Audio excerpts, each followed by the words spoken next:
encourage us today about remembering the good, remembering the things that are helpful to us. You see, so many times in life, there's negative things that happen to us. Maybe a bad childhood, maybe a divorce, some negative words have been spoken in your life. And those are the things we don't want to remember. We want to remember what is beneficial and what is good. Have you ever been mowing the lawn or maybe washing the dishes, driving down the street, and all of a sudden a memory from the past hits your thoughts? Man, it came out of nowhere.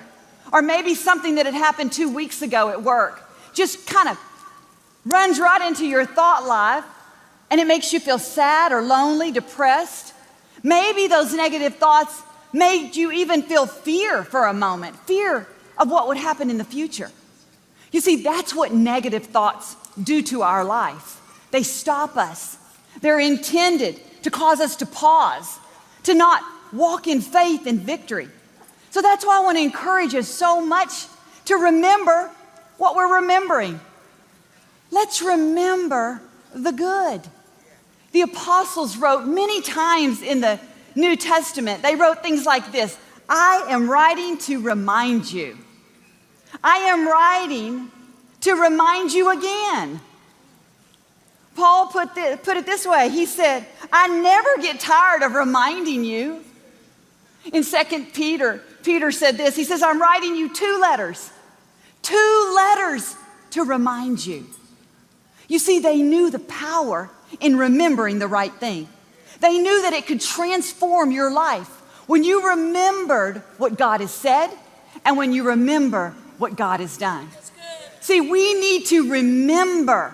It's easy to put our minds on autopilot, but we have to know that there's transforming power, and it's worth using our time and energy to focus on what we're remembering. The Old Testament, God commanded his people, the children of Israel, he commanded them to take time out from their busy schedules several times a year to celebrate. Festivals, he called them, times of remembrance. See, he wanted them to stop to celebrate what he had done. Now, can I tell you this? This wasn't a suggestion by God. It wasn't something that was optional.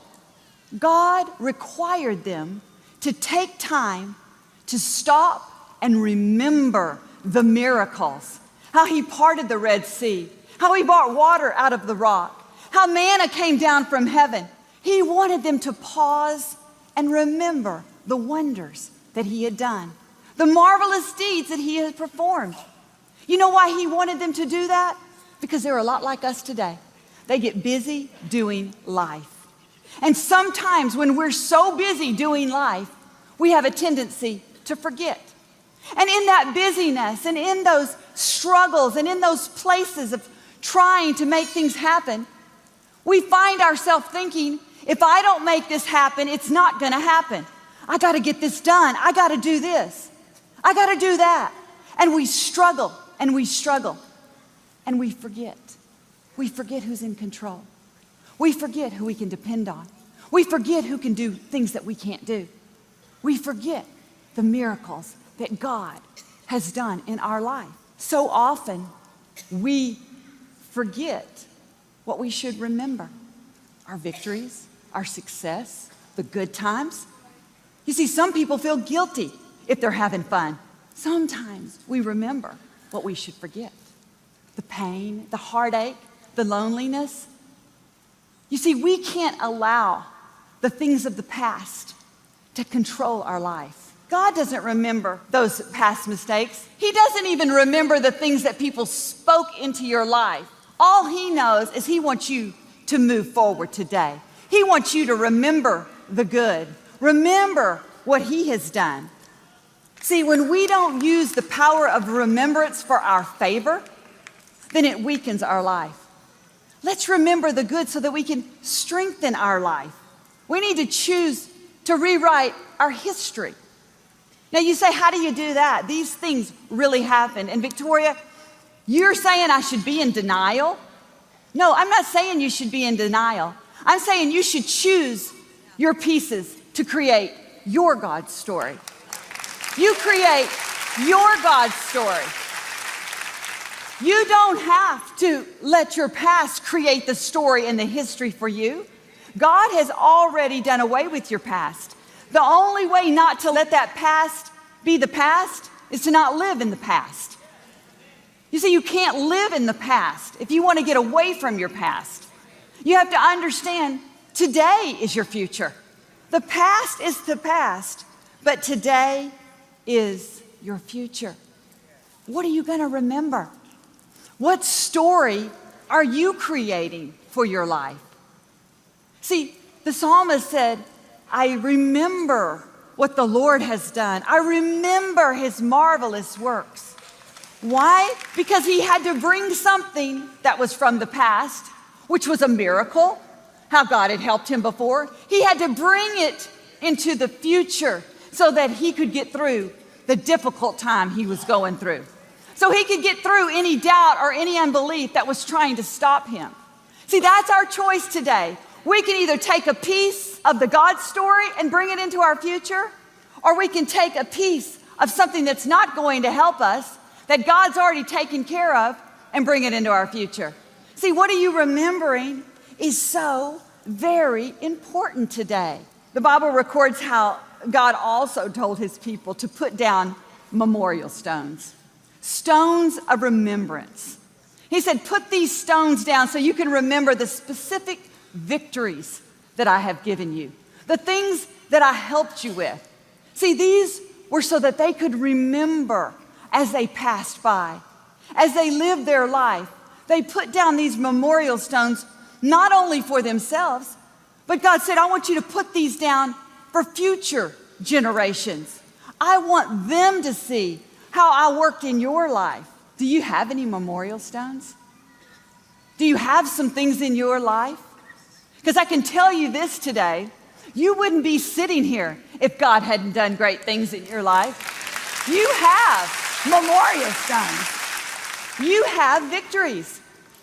You know, maybe there's a job that you're going to every single day, and you can certainly say, God, I wouldn't have this job if it wasn't for you.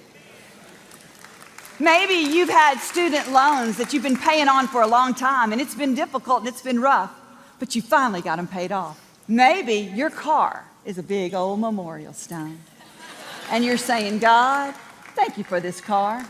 This is my memorial stone of your goodness, of your mercy, and your favor in my life. See, when we look around, we can see these places and spaces in our life that God brought us victory, brought us success. That's why he wants us to remember the good things. He wants us to move them forward and create our God story. The mayor of Houston, Sylvester Turner, tells a story about how his father died when he was 13 years old, and how his mother raised 9 children all by herself. And he tells about how she brought them to church and raised them in church, and how it was very important to her that they got in school. And so she made sure they were in school because an education was very important to her. He tells how it was rough. Times were tough. They couldn't always have what they wanted, or even sometimes what they needed. He said, but the thing I remember about my mother is this. She never complained. She never told me how hard it was. She always said this, Sylvester, tomorrow will be a better day than today. Tomorrow will be a better day than today. You know, Sylvester Turner is a Harvard grad. When he became mayor of the city, he gave his inaugural address. And this is what he said. He said, today is evident what my mom always said was very true. Tomorrow will be better than today. You see, Sylvester's mother laid down a memorial stone of faith to her children. You see, with her words and with her actions, she erected God's goodness in their life. She laid down a memorial stone of hope for his future that he always remembered. You see, oftentimes we want to tell our children how hard it is and why they can't have this and how they shouldn't do that because they may end up like this. But can I suggest to us today that we begin to bring those God pieces and lay them at the feet of our children? Let's create a God story for their future. Let's tell them how God got you through and how He's going to get them through. You see, those stones will create stepping stones for their future. We need to erect some memorial stones. We need to remember what we're remembering. Bring your God story forward so that it'll energize and infuse your life. You see, when you tell the next generation of the deeds of the Lord and His mighty power, it makes a difference in your family line. It makes a difference for your future. Remembering God keeps us hopeful, and it encourages us, and it shapes our thoughts and prepares us for the faith to allow God to bring those good things in our life. Amen. Your partnership makes this ministry possible. Your faithful and consistent monthly support makes you a champion of hope. The vision of Joel Osteen Ministries is to use every avenue available to present the hope of Jesus Christ to people everywhere. We know it is this hope and the transforming power of the gospel that makes an eternal difference in people's lives. To partner with Joel Osteen Ministries, visit joelosteen.com/partner today.